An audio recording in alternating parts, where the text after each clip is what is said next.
Halo teman-teman, kembali lagi di Espanas Channel pemersatu kelurahan yang mudah-mudahan tidak banyak hujatan. Apa kabar kalian hari ini? Semoga baik-baik saja ya. Tetap semangat, jaga kesehatan, dan jangan lupa makan makanan yang bergizi. Di video kali ini, gue akan menceritakan sebuah film yang diangkat dari cerita rakyat.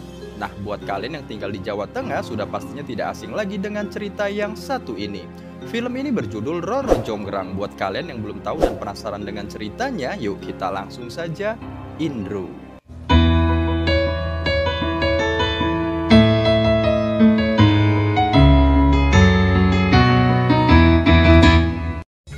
Film ini diawali dengan tengah diadakannya sayembara adu kesaktian untuk memilih calon senopati baru di Kerajaan Baka. Yang kemudian datanglah seorang pemuda yang ingin mengikuti sayembara tersebut dan dia bernama Bandung Bondowoso.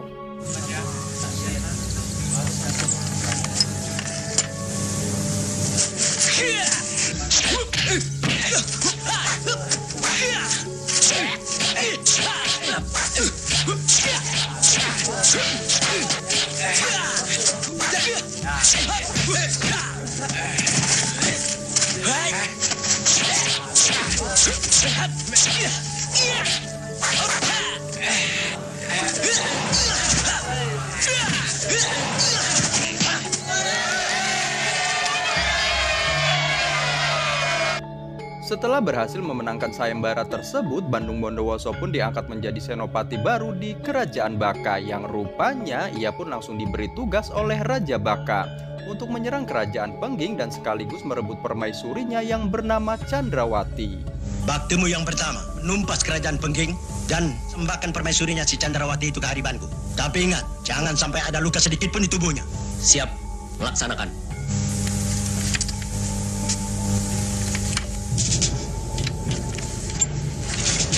Yang kemudian di keesokan harinya dengan disaksikan putri raja yang bernama Roro Jonggrang, Bandung Bondowoso pun memimpin pasukan untuk berangkat menyerang Kerajaan Pengging.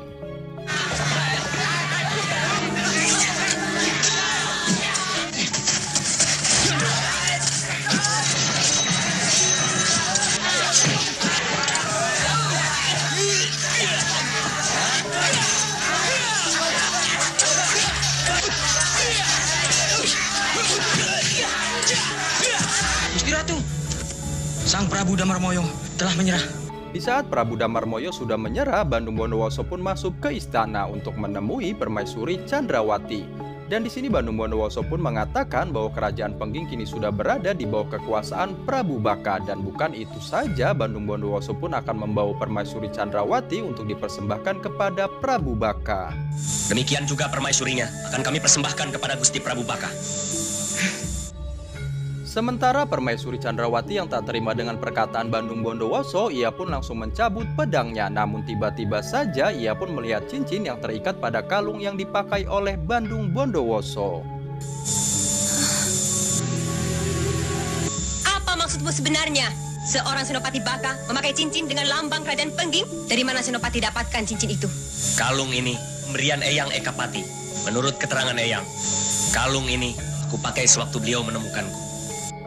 Yang rupanya Bandung Bondowoso ini merupakan putra permaisuri Chandrawati yang dulu sempat diculik oleh orang-orang Baka saat Bandung masih berusia 1 tahun setengah.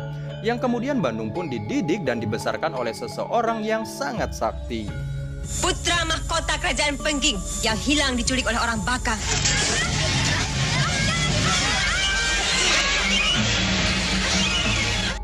Di sisi lain, atas perintah Kuntala, para prajurit kerajaan Baka pun rupanya telah siap membidikan panahnya untuk mengeksekusi Prabu Damarmoyo. Tapi tiba-tiba yang ternyata Bandung Bondowoso pun menyelamatkan Raja Pengging ini, yang tak lain adalah ayahnya sendiri. Seluruh prajurit Baka, ketahuilah bahwa aku, Senopati Bandung, mulai saat ini berpihak pada kerajaan Pengging. Bandung! Sementara Kuntala yang merasa bahwa Bandung Bondowoso telah berkhianat, ia pun langsung menyerangnya. Tapi sialnya, dengan mudahnya Bandung Bondowoso pun menghabisinya. Kau pengkhianat!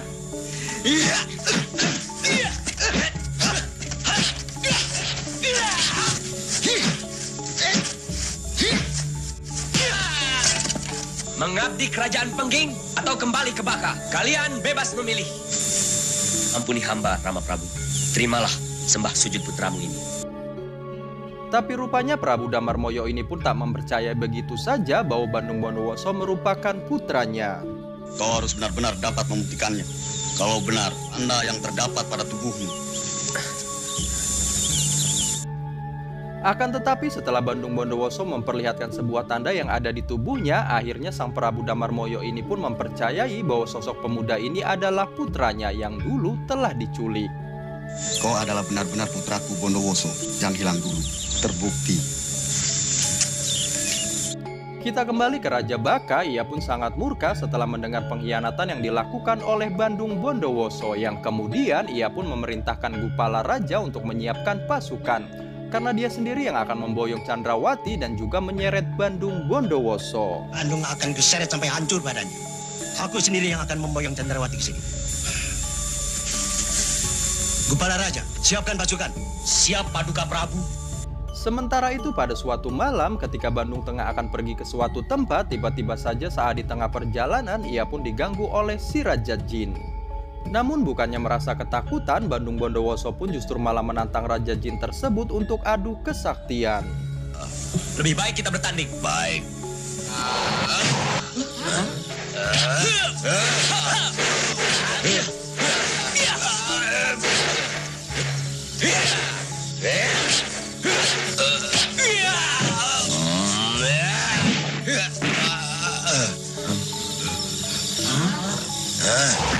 Kau yang menang. Yang pada akhirnya Raja Jin itu pun mengakui kekalahannya, dan mulai saat itu juga Raja Jin beserta pengikutnya akan tunduk dan mengabdi kepada Bandung Bondowoso. Mulai hari ini aku beserta rakyatku akan mengabdi kepada Paduka. Lanjut cerita, dengan dipimpin langsung oleh rajanya, para prajurit kerajaan Baka pun telah siap untuk bertempur melawan pasukan kerajaan Pengging yang dipimpin oleh Bandung Bondowoso. Maju! Maju!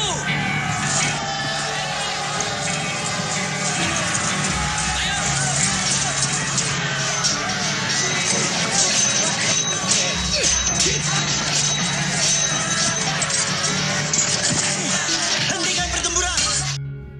Namun di saat pertempuran itu masih berlangsung, Raja Baka pun memerintahkan para prajuritnya untuk menghentikan pertempuran. Lantas ia pun mengajak Bandung Bondowoso untuk berduel, yang kemudian pertarungan di antara mereka pun terjadi.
Tapi sayangnya dalam pertarungan ini, Bandung Bondowoso pun harus mengakui kehebatan Raja Baka. Sementara Bandung yang terlempar dan pingsan setelah ditendang oleh Raja Baka, ia pun ditemukan pasukannya dan dibawa ke tenda.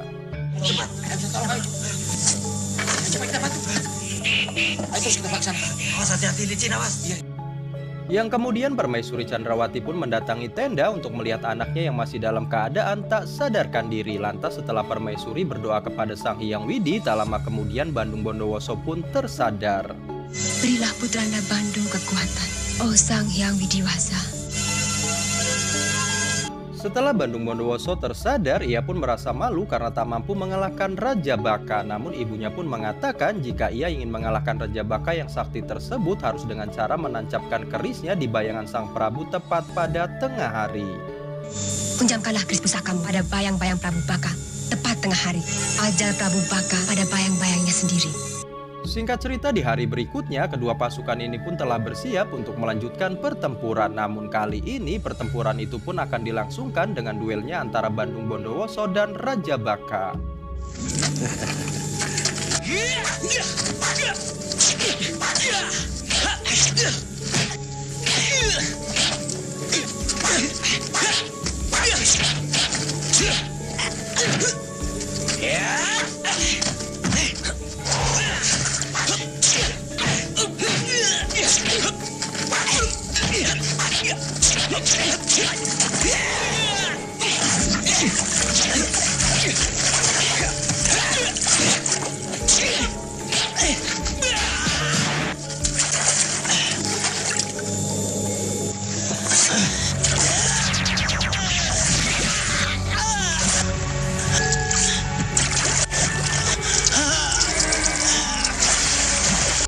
Setelah melewati pertarungan yang cukup sengit, akhirnya Raja Baka pun tewas setelah Bandung Bondowoso menancapkan kerisnya tepat di bayangan Raja Baka itu. Sementara itu Putri Roro Jonggrang yang datang dan melihat ayahnya telah meninggoy, tanpa banyak bicara ia pun langsung menyerang Bandung Bondowoso.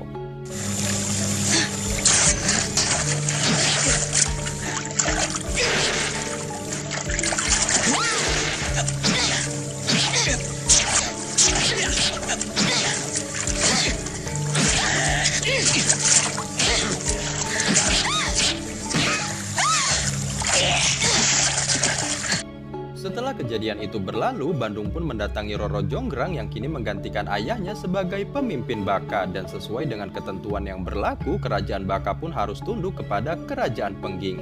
Tapi rupanya Roro Jonggrang pun menolaknya.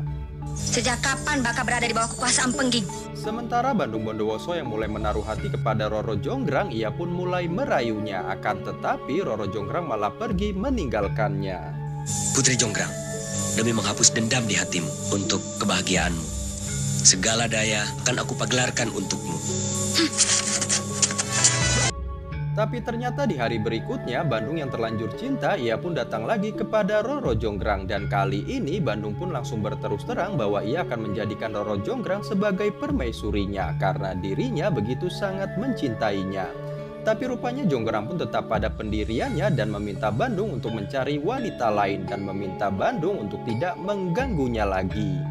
Aku tidak mungkin dapat menjadi permaisuri orang yang telah membunuh ayahku. Dan di sini Bandung pun mulai memaksa Jonggrang sampai dirinya berbuat kasar. Lantas karena perlakuan Bandung, akhirnya Roro Jonggrang pun meminta syarat yang akan ia ajukan.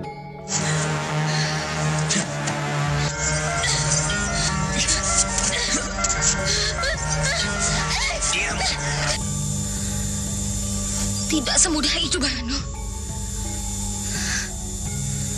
Maksudmu? Tentu ada syarat yang akan kuajukan. Pasti akan kupenuhi. Apapun permintaanmu, katakanlah Jonggrang. Baiklah, apa syarat-syaratku? Besok akan kukatakan. Di keesokan harinya Roro Jonggrang pun nampak galau memikirkan pinangan Bandung Bondowoso. Namun neneknya pun memberi solusi agar pinangannya itu menjadi gagal. Roro Jonggrang harus memberi syarat yang mustahil terwujud yang dilakukan oleh Bandung Bondowoso. Kau harus meminta sesuatu yang mustahil dapat dipenuhinya.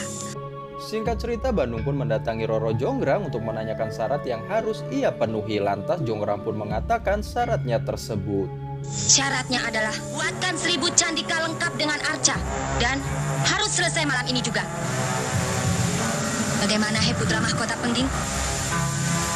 Kau sanggupikah syaratku itu? Saksikanlah esok hari. Kupenuhi syaratmu. Yang kemudian Bandung Bondowoso pun memanggil Raja Jin untuk membantunya membuat 1000 candi dalam waktu 1 malam. Hadirlah.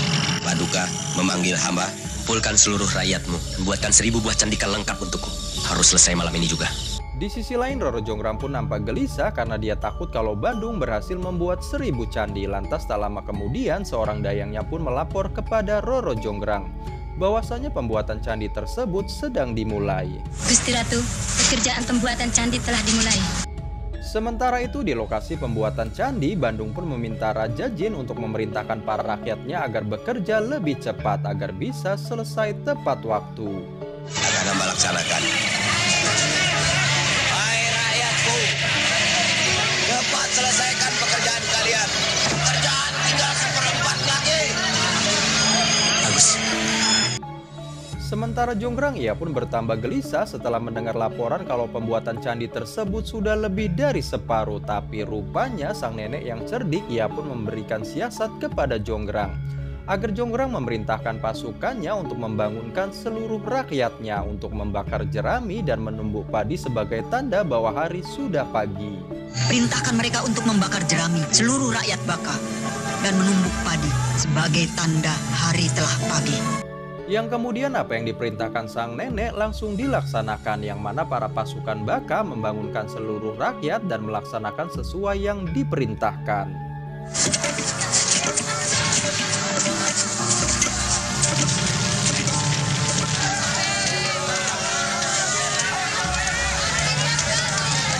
Sementara bangunan candi yang 1/4 lagi hampir selesai, tiba-tiba langit pun menjadi merah dan terdengar suara orang menumbuk padi.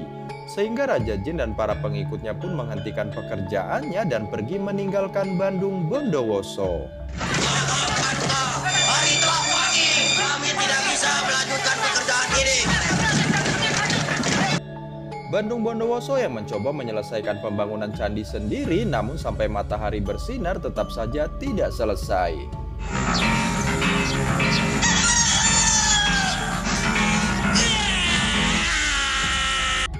Sementara Bandung yang akhirnya mengetahui bahwa dirinya telah dicurangi, amarahnya pun memuncak sehingga membuat Roro Jonggrang berlari ketakutan.